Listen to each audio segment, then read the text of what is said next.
পবিত্র কাবা ও মসজিদ নববীতে রাখা জমজম কূপের পানি পান নিয়ে নতুন নির্দেশনা দিয়েছে সৌদি আরব।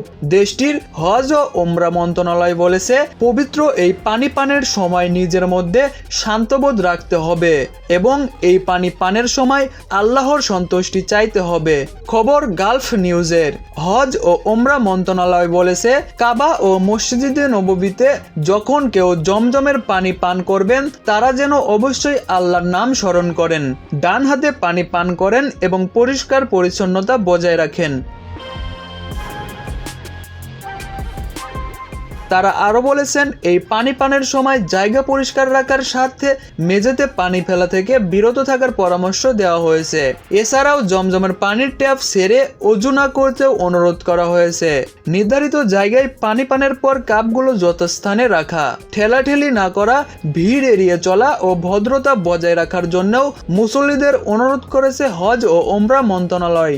এদিকে ওমরা পালন করতে প্রতিদিনই মক্কায় ভিড় করেন হাজার হাজার মুসল্লি। ওমরা শেষে বেশিরভাগই মদিনার মসজিদে নববীতে যান।